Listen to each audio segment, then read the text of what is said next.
Have you ever noticed something strange about opportunities?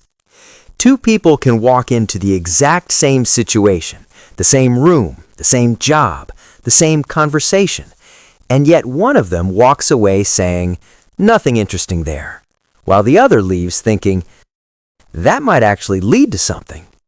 Same place, same moment, completely different conclusions. So what's happening there? Why do some people seem to spot possibilities everywhere, while others mostly see limitations? At first glance, it might look like confidence, or intelligence, or maybe just luck. But psychology suggests something deeper is going on, because the difference often has less to do with the outside world and more to do with how a person's mind learned to interpret it. There's a quiet idea in psychology, sometimes called opportunity perception. It's connected to research by psychologist Carol Dweck, who studied something known as a growth mindset. Her work showed that people tend to fall into two very different mental patterns. Some people believe their abilities can grow and adapt. Others, often without realizing it, believe their abilities are mostly fixed. And this small difference quietly changes the way they see the world. Because if you believe things can grow, then almost every situation contains potential. But if you believe things are fixed, then most situations feel like tests. And when life feels like a test, people stop looking for opportunities. They start looking for risks. Imagine two people starting a new job. Both are equally capable. Both are equally nervous, but their internal dialogue sounds very different. The first person thinks, maybe I'll learn something useful here. Maybe I'll meet someone interesting. Maybe this could turn into something bigger. Their brain scans the environment for openings, new ideas, new connections, new experiences. Not because they're overly optimistic, but because their mind expects growth to be possible. The second person walks into the same job thinking something else entirely. What if I mess this up? What if people realize I'm not that good? What if this goes badly? Now the brain starts scanning for something different. Danger, embarrassment, failure. And here's the strange part. Both people believe they are simply being realistic. But in reality, their attention is being guided by an invisible filter. Psychologists sometimes describe attention like a spotlight. The brain can only focus on a small part of reality at any given moment, so it prioritizes what it believes is important. If your brain expects opportunity, you notice possibilities. If your brain expects threat, you notice obstacles. And once you start seeing one pattern, it tends to reinforce itself. Over time, this creates two very different life experiences. One person begins to collect small chances. A conversation turns into a collaboration.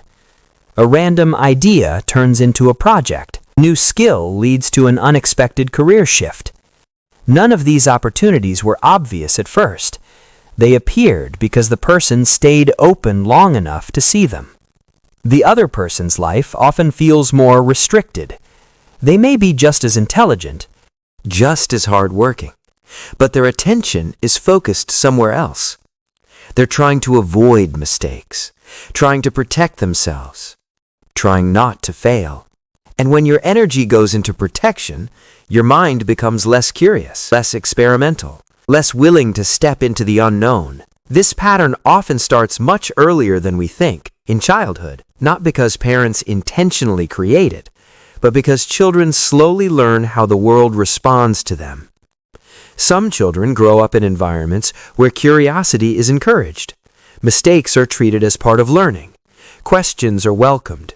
Trying something new is seen as normal. Those children often develop a quiet sense that life is flexible. If something doesn't work, you can try again. If something fails, it's not the end of the story.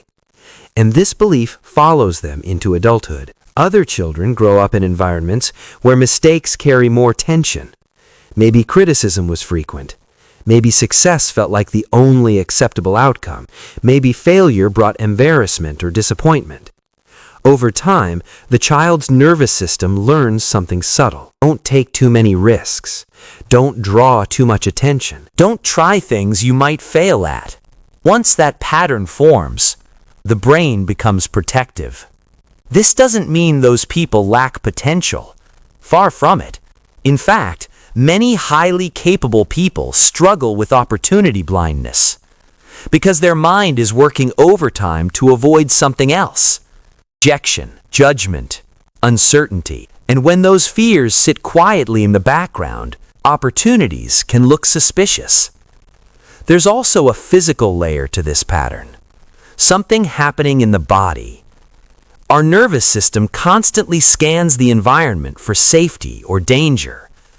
When a person feels relatively safe internally, their nervous system allows curiosity, creativity increases, tension widens. The brain becomes more exploratory. This state is sometimes called a ventral vagal state in nervous system research. It's the state where people feel calm enough to explore. But when the body carries chronic stress, the system shifts into protection. The shoulders tighten. Breathing becomes shallow. Thoughts become more cautious. The brain begins asking one primary question: how do I avoid something going wrong? And when the brain is focused on protection, it narrows its view of the world. Opportunities require openness, but stress encourages contraction. That's why two people can stand in the same moment and see completely different futures. One sees a door slightly open. The other sees a wall. And both are responding honestly to how their brain learned to interpret the world. But here's something important. Opportunity perception is not a fixed personality trait. It's a pattern. And patterns can slowly change, not through sudden motivation, but through small shifts in attention. People who begin to notice opportunities often develop one simple habit. They stay curious a little longer than most people. Instead of asking, "Will this work perfectly?" they ask something else. What could I learn from this? That question changes everything, because learning feels safer than proving yourself. And when learning becomes the goal, experimentation returns. Another quiet shift happens when people allow small risks, not life-changing risks, just small ones. Sending the message, trying the idea, joining the conversation. Each time the nervous system survives one of those moments, something subtle happens. The brain updates its prediction. Maybe this world is a little more flexible than I thought. And slowly, the spotlight of attention begins to move. What once looked like danger sometimes starts to look like possibility. Not every time, but often enough that new paths appear.